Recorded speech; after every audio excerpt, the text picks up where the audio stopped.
Hello and a warm welcome to HW News Network, your one-stop show, truth be told, for some engaging and thought-provoking conversations.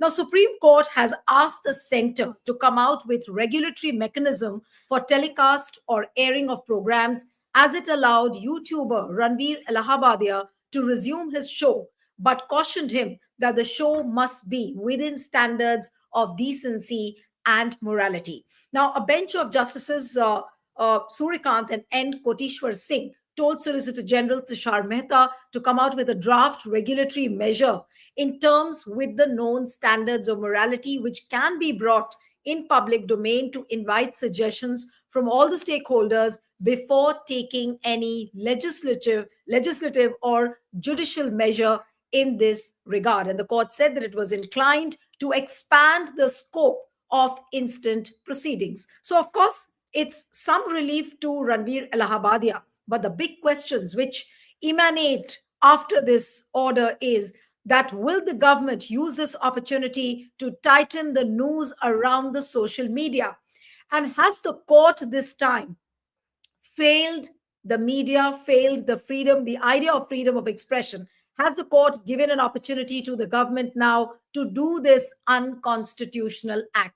Joining me this evening is veteran Supreme Court lawyer and constitutional expert, Mr. Sanjay Hegde. So thank you so much for joining on HW this evening, and especially on a subject like this. Thank you so much again, once again, for joining. And my first question, Mr. Hegde, to you is that has the court given an unwarranted opportunity now to tighten the leash around the social media? Well, the court has its own concerns. It was dealing with the question of whether Allahabadia has to get bail, and if so, on what terms. But it has also used the opportunity to decry the kind of things that are happening on the internet. Uh, it has asked the government whether it wants to regulate, and if some draft regulations could be drawn up, brought to the court. Maybe the court could ask other stakeholders also. It wants the government first to uh, take on board the concerns of all stakeholders, and then thereafter it would widen the hearings to include all sides, and then possibly come out with a scheme by which government could regulate it. So this is a process which the court has now set in motion.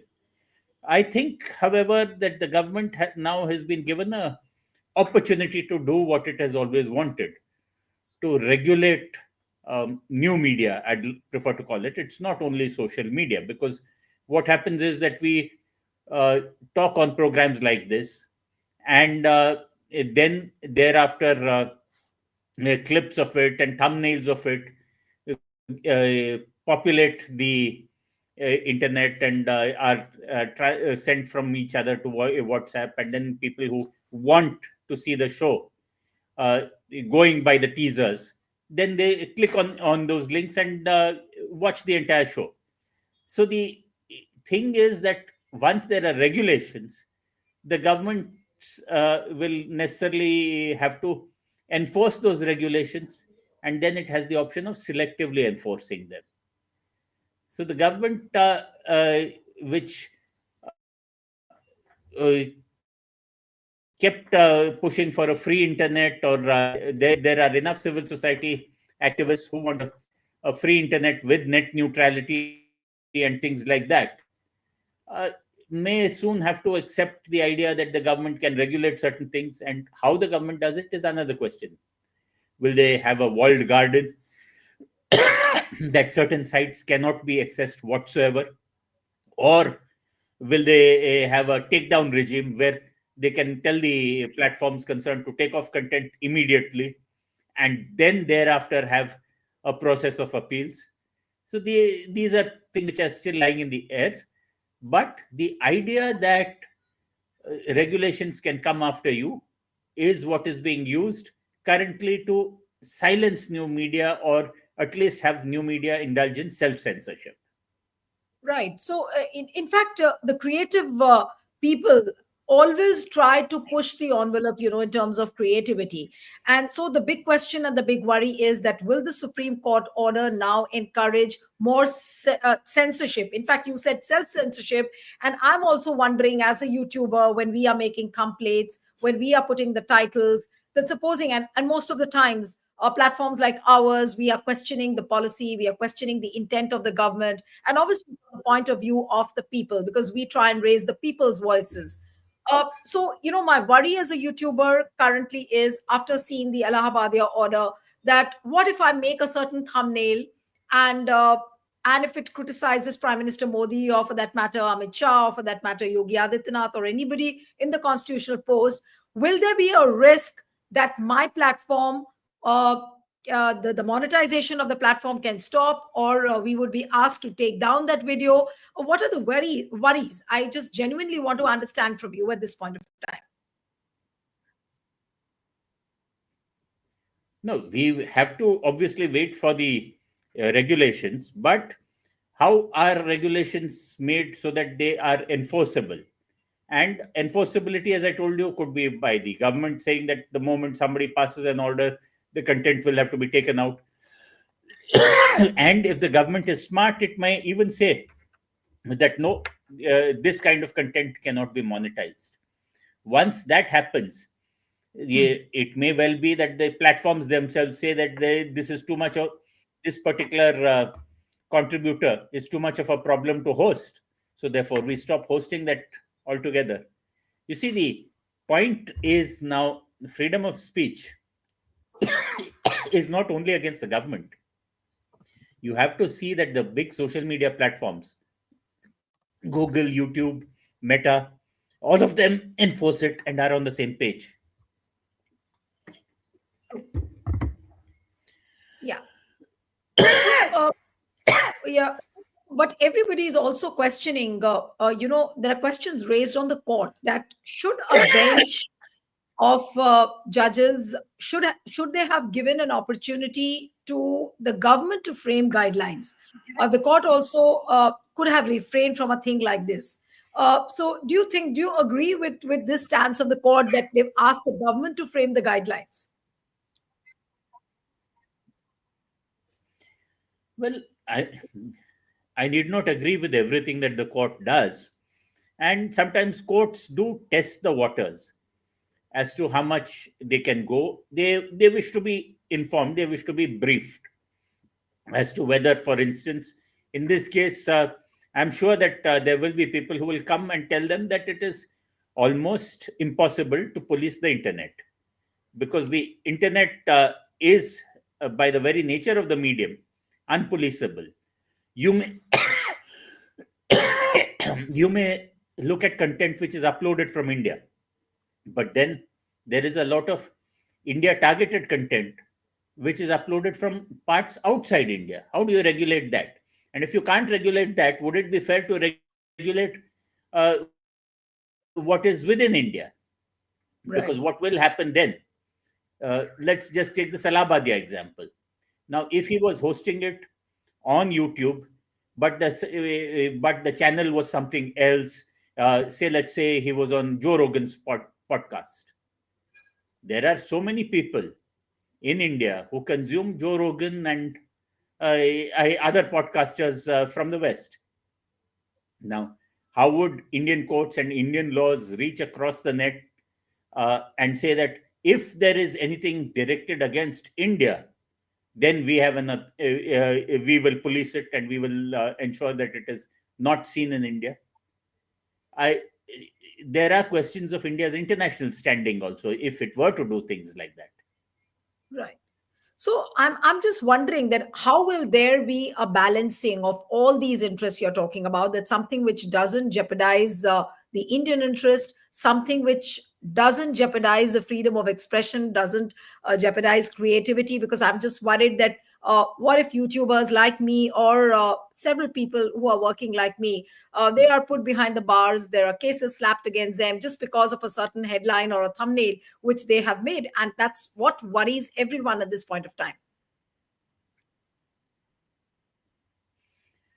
Well, that happens even without these regulations, because then resort is had to the ordinary law, and often it may not be the big accounts which are picked up, but smaller accounts which are region specific.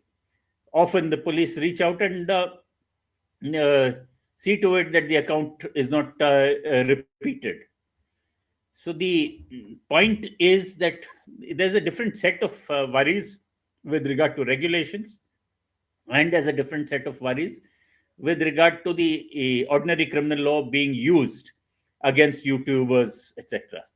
So these new regulations uh, may actually be used for defining content in such a manner that even criticism of the government could come under possibly the spreading disharmony in society or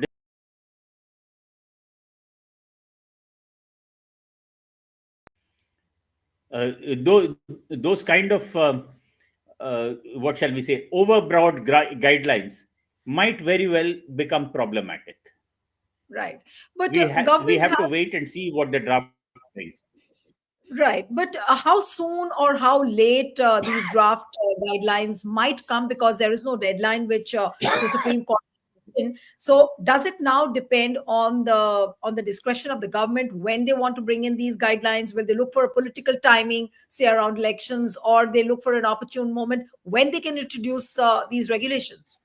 What is it going to be like? I suspect that some drafts will already have been created, or those people will be working on the drafts. As to when the matter gets listed again, that is a matter of conjecture, because unless there is any specific reason to list it, now that the protection of anticipatory bail has already been granted to Mr. Alabadia, and some of his other people on the panel have also got bail from various courts. It may not be necessary for the matter to come up again before the court, except if somebody makes an application like Mr. Alabadia did, saying that please uh, water down the conditions of bail and allow me to function. And that's when the court had this opportunity of saying that not only should you tone down your material, but also we shall ask the government in general to prescribe certain norms which everybody else can follow. That seems to be the tenor of the exchanges in court, and that is what we Right, can decipher. But right, it is not cast in stone, right. But Mr. Higri, what and happens when? the court may very well, after being briefed further, Okay. Okay. yeah, go ahead. Uh, yeah, that's exactly what my question I was coming to. That what happens when the draft guidelines come to the court? The court obviously is going to dissect into each and every clause of that regulation, and not necessarily that the court may accept or may not accept. But what if the broader guidelines are accepted, and in some guise or the other, the government does try to tighten the leash? And why I'm being a little skeptical is that uh, whether it was the appointment process of the chief election commissioners and the election commissioner, then the kind of order which came on the Places of Worship Act, despite the best of intentions of the court, the government has really gone their own way, and they've brought in things the way they liked. So what happens there? And the court sometimes does become helpless. Well, we can't. It's not that the courts are helpless. It's often the power of picking cases which to judge, and not really taking on matters which they determine not urgent enough to immediately judge. So I suspect that any draft that has been brought uh, will go through the process of rigorous forensic examination, not only by the court but by lawyers appearing in the matter. And more than Mr. Alabadia's lawyers, I anticipate that a lot of people will be filing intervention applications in the matter to assist the court. Uh, And the one silver lining I see in regulations is that these same regulations can also be used to bring down hate content. So if you say that uh, these are standards of decency and all that, so you it may well be that a lot of hateful content that also appears on YouTube, that may also be sought to be regulated, and maybe the government and its supporters will not want that. Right. So in the days of both sides being nuclear, there was the doctrine of mutually assured destruction, Hmm. which kept things in an equilibrium. Right. That So may also happen. right. So that's a positive aspect you are hinting at, and that's quite an interesting one. That maybe this opportunity could be used to bring down the hateful content. But one bit which was being discussed during the time when this argument was on the Ranveer Allahabadia case, that this particular case of Ranveer Allahabadia was deliberately foisted on the courts so that the government could get an opportunity to regulate the media. And a lot of people on social media wrote about it. A lot of media, a lot of coffee table discussions happened over this, that this was just an alibi to push in the regulation of the social media content. Do you think that this could be one alibi? Because we've seen several frivolous PILs being filed, discovering shivlings, under the mosque or under the dargahs. So we've seen those kind of PILs happening also. So could this also be one of those deliberate cases? I mean, I'm just suspecting, but there's no evidence to back it up. But there have been coffee table discussions, and people have been discussing this on the Yes, social media. one can only conjecture. But the fact of the matter is that we have the Home Minister on record saying that we can get anything to go viral. So, uh, what the IT cells and all choose to outrage about, what they intend to be the distraction of the day, is often a matter of choice. It may not directly be the government, but to use President Pranab Mukherjee's picturesque words, many non-state actors may also be involved in Hmm. uh, getting some issues to take prominence, and some issues to just recede. Because while this Allahabadia business sort of died down, then you have had Aurangzeb. After Aurangzeb, you had, or before Aurangzeb, you had Shama Muhammad. So the thing is that uh, previously there used to be an attempt to catch the 9 o'clock news. Now there is this 24/7 outrage cycle where people have to be kept perennially angry, Hmm. and this is feeding that cycle. Whether Right. off that, then they also anticipated that the courts would step in and ask for regulation, that I don't know. But this is an additional opportunity, uh, or let's say an apada mein afsar, Hmm. which has come to the rescue of the government. Right. No, but I mean, I'm individually speaking, I'm talking about myself, and I'm sure YouTubers like me or the content creators like me would be equally worried that after the Allahabadia case, uh, would we have enough of freedom to run the content the way we've had been running so far? Or will there be, I mean, till the time the regulations don't come in, of course, we'll be able to speak. But many times it happens that you're using harsh words to even convey the message to the viewer that, look, this is how the, say for example, democracy is being murdered each day. That's the thing which we normally use. And how democracy is being nipped in the bud, and very strong expressions we sometimes use. And a certain portion of it is The cut, it's answer made is viral, then there are cases slapped on you. So is that going to be the biggest worry now once the draft regulations set in?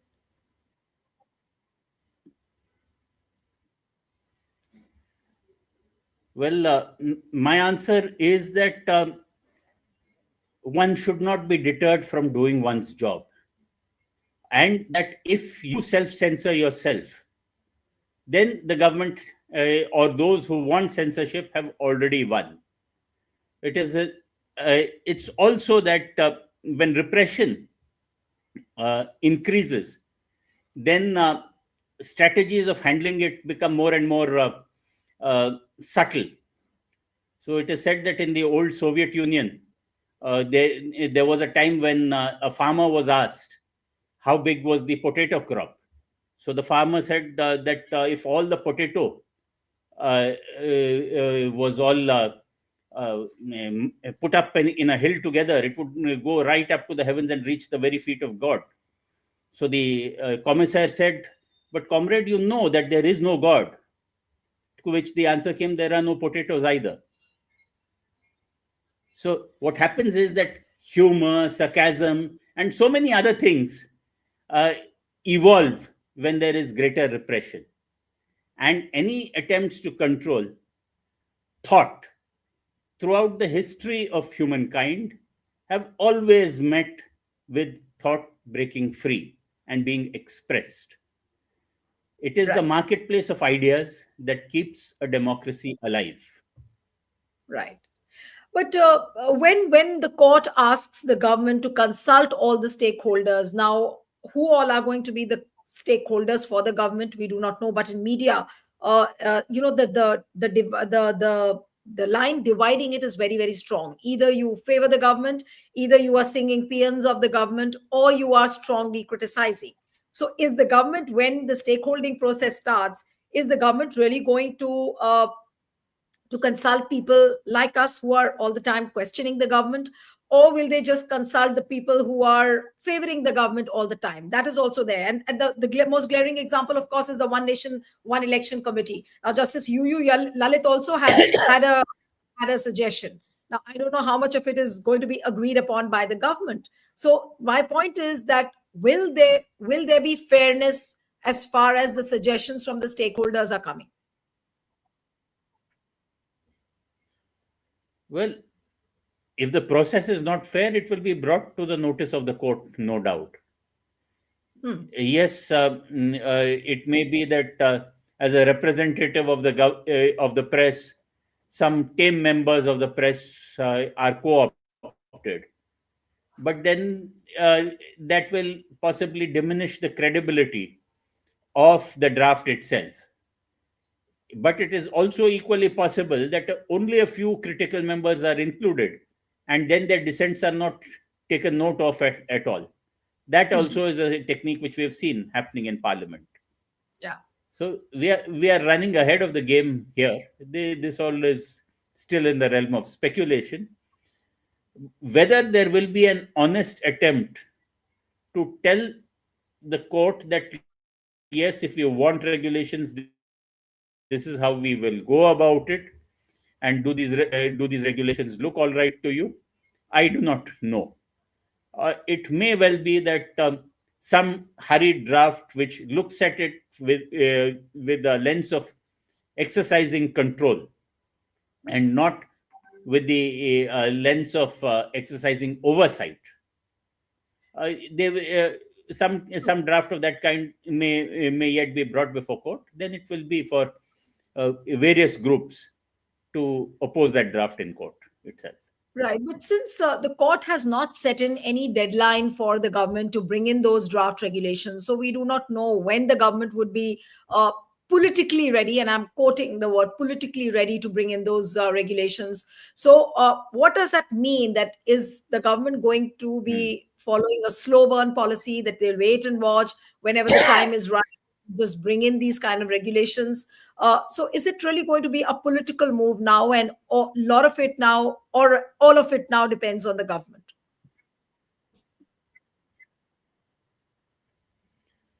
Well, you see, the government had already tried to bring in regulations under the Information Technology Act, and that matter has got stuck in the courts, and I think the Bombay High Court struck it down. The matter is already pending in the Supreme Court. So this may be a side wind to bring in a fresh set of regulations. Hmm. Uh, Timing, one can never tell about this government. Uh, they after all pride themselves on being masters of timing, and suddenly after 8 o'clock, some announcement or the other can come anytime. But what is important, however, is the response to any such move. You must remember that there was a government with over 400 seats in parliament, Rajiv Gandhi's government, which tried to do these things of censorship by bringing in the postal bill, amendment bill, and all that.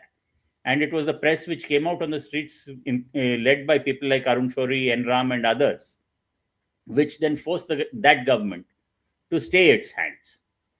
So I am not very sure as to what time we can anticipate that this government will bring in the regulations. But I do hope that those regulations are given a very thorough checkup, because to my mind, I do not really think that standards of obscenity or decency can be uh, sketched out in the form of legislation. A lot of things depend on context. Right. So challenging times ahead, and we'll have to Because wait and watch. to give you an Right. example of Yes. Yes, yes, sir. Go ahead. Go ahead, please. Go ahead. no, no, I was just giving your viewers an example of context. You may Hmm. say that no nudity can be shown, but there are sometimes, depending on the content, that nudity becomes necessary to the story itself. Uh, in the film Bandit Queen, a man's heaving buttocks were shown from behind, and that was said to be obscene. But the Supreme Court said no, it was very integral to the story of Fulan Devi's rape and Yeah. what it led her to become. So True. you cannot necessarily define things in the air without looking at context. That's the point I wanted to make. Absolutely. So we'll have to wait and watch. And I'm looking at the timing of the government when they will bring in these regulations, and will they succeed in tightening the noose around the alternate media and the social media. Thank you so much. It was wonderful talking to you, Mr. Hegde, as always. Thank you very much. Thank you.